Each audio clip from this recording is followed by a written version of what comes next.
Powerful law of attraction? Do you? Do you? Do you? Do you? Do you? Welcome to nowJh channel.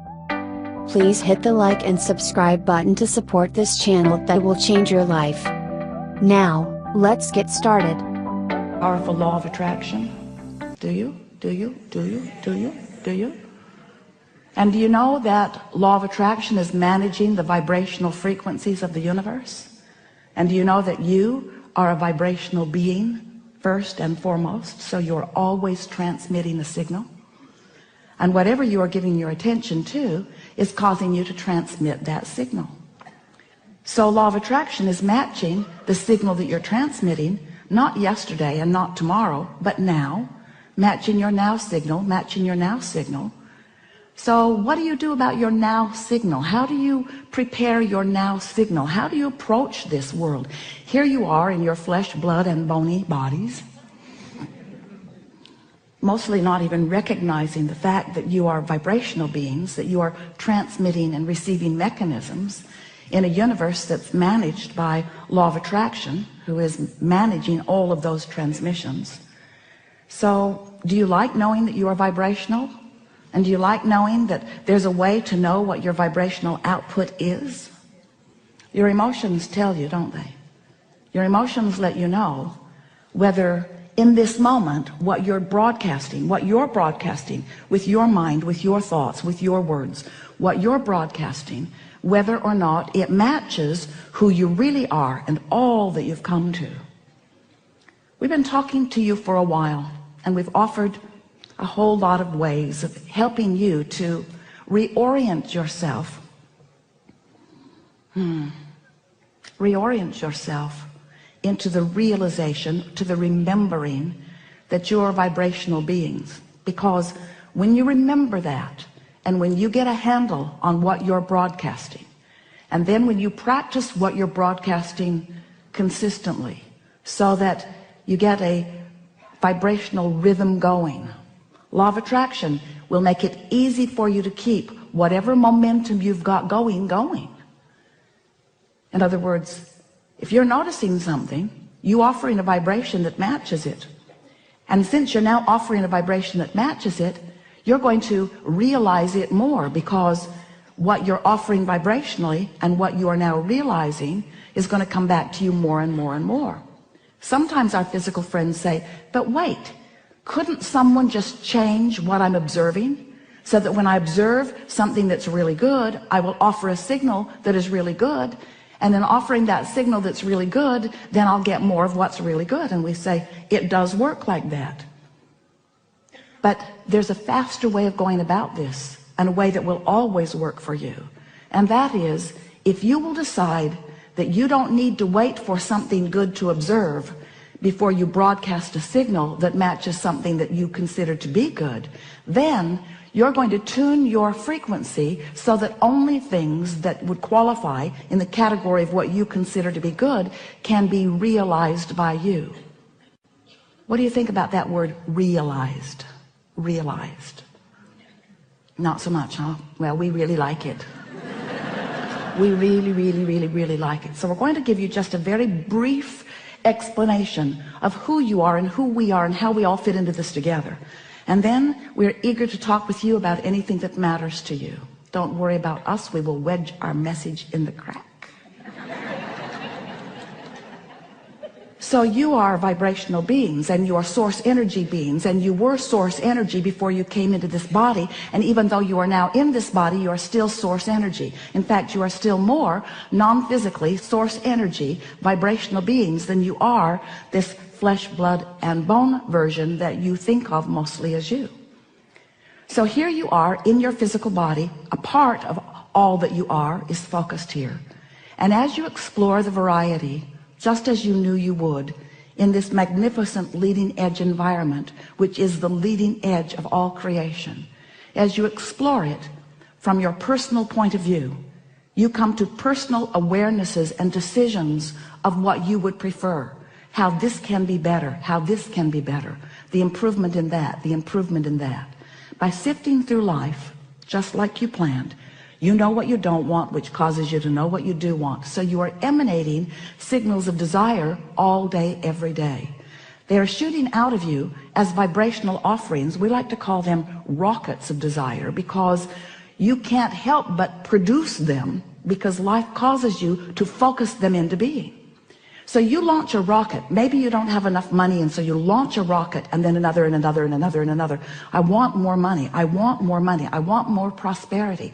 I want more freedom to do as I want to do. You're launching that rocket over and over and over and over.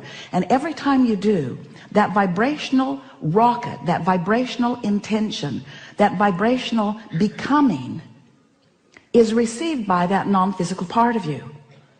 That non-physical part of you, we are gesturing like this because that non-physical part of you immediately becomes the vibrational equivalent of your desire. More prosperity now that you have just asked. More vibrational awareness and ability to be more prosperous than ever before, just now.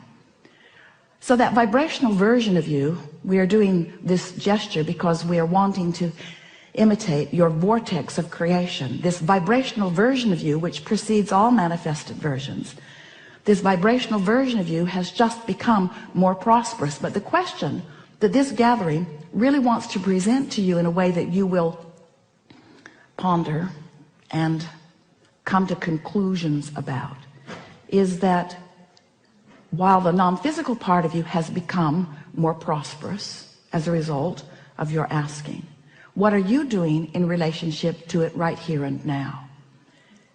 And for the most part, when you launch a rocket of desire, it's from an awareness of the contrast. So you are most likely more aware of what you don't want than of what you do want, even though what you do want has just become focused upon by the source within you. It's more powerful now than it has ever been before.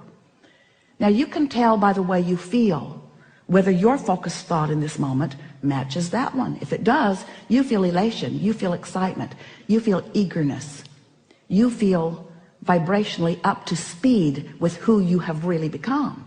But if you're pensive, if you are fearful, if you are worried, if you are ornery, if you are unhappy, if you are feeling negative emotions, those negative emotions, in fact all emotions, are your indicator of how matched you are to who you really are, or how mismatched. Whether you are allowing your connection, allowing yourself to be the realizer of what you're asking for, or whether you're on some frequency that is preventing your full view of it.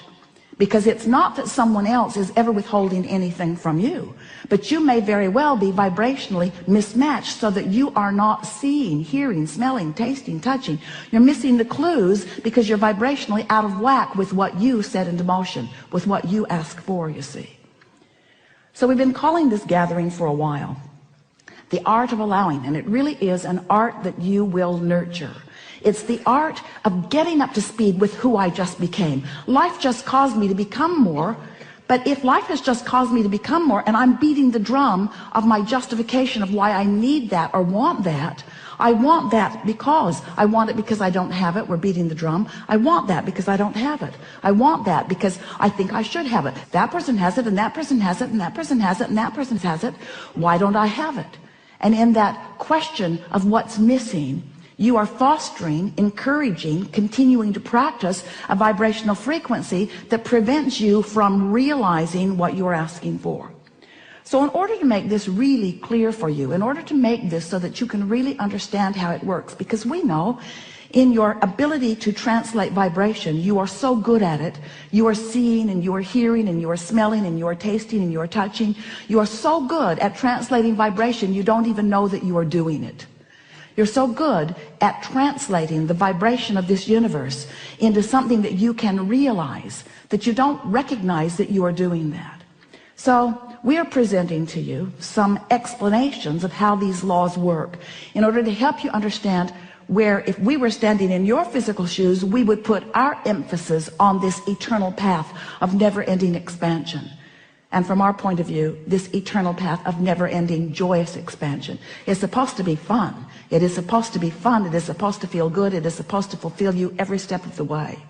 And if there is anything less than that happening, then you're pinching yourself off unnecessarily. So the contrast causes you to ask, and it becomes a vibrational reality immediately. And our physical friends say, well, that's very nice for someone, that it is now a vibrational reality. But I want that vibrational reality to become more. I want to realize it fully. I want to be able to see it and hear it and smell it and taste it and touch it. I'm happy that you're happy, Abraham, that there's a vibrational reality.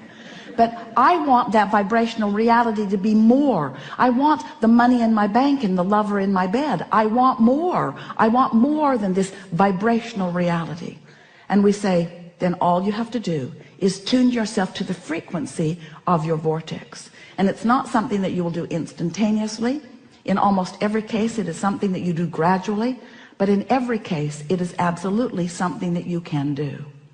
So if you've been listening to us for a while, you've heard us go on and on about law of attraction to the point that you're sort of tired of hearing about it. But it doesn't slow us down because it matters so much. And if you've been listening to us for a while, you've been hearing us talking about the vortex and how it is vibrating at a very high frequency, and that it would be really good for you, good feeling for you, and good results for you if you could gradually and consistently raise your vibration to the frequency of what's in your vortex. Because when you're up to speed with all that you've become, you're tuned in, tapped in, turned on, you feel wonderful, things go well for you, you have good timing, you have good flexibility, life is sweet for you, and those around you benefit just being near you. So if you've been listening to us for a while, you know about this vortex stuff. But today we want to talk to you about what happens once you have launched a rocket, once we've gotten hold of it, once source energy, the likes of us, has focused upon it and brought it into a vibrational reality that is ready to manifest, ready to be realized, ready for you to actualize it into your experience, ready for you to make it the reality that you want to claim out here on this leading edge, this furthest, most expanded part of the universe where everything that is wonderful must manifest if you will only allow it in your experience. So what's the next step? Well, the next step is recognizing that while you sifted through the contrast, and while you launched the rocket, and while the rocket went where it's supposed to be, and while source took hold of it, and while all of the cooperative components have been assembled, and while it's ready to pop into your experience, you, the creator of this wonderful thing that you put into the vortex, it's ready to pop into your experience, but you have to prepare yourself vibrationally for the revelation of it, for the realization of it. And in order to explain that in a way that you can really hear it, we're saying, so here's your vortex at this very high frequency. Imagine a cork bobbing on the surface of the water, up there where the pure vibration is. You can hold that cork under the water, you can, but when you let go of it, it's going to bob right back up there. So when you stop doing those things you do that hold your cork under the water, you'll bob right back up, and you'll be a vibrational match to that which you want. Happens every night when you sleep for a moment. It bobs up, that you grab hold of it and drag it right back down, usually, as you remember yesterday. So your cork is bobbing on the surface, and when your cork is bobbing on the surface, when what you are thinking about in this moment, when what you are giving your attention to is absent of resistance, when you're not doing that thing you do that makes you feel uneasy, when you're not introducing into your vibrational frequency unwanted things, better said, when you are in a place of allowing, when you've been meditating, when you've been praising, when you've been appreciating, when you're tuned in, tapped in, turned on, when you are in love, when you are in that high-flying good feeling place, when your emotions are telling you how good you are feeling, then you are a perfect vibrational match to what's in your vortex. And what's in your vortex then, through the path of least resistance, can flow easily into your experience. But the realization of it is yours. We call that your grid filling in. Humans often call it, it's when inspiration comes. It's when you just have that feeling about something. So the grid fills in all kinds of wonderful ways. The first evidence that you're up to speed and your grid is filling in with the contents of your vortex is you just feel wonderful. You feel good, you feel elation, you feel clear-minded, you feel inspired. An idea will flow in, and when the idea comes, you'll know it's a good one. You'll know it's a good idea. It's the grid filling in. Thank you for watching. Please hit the like and subscribe button before you go.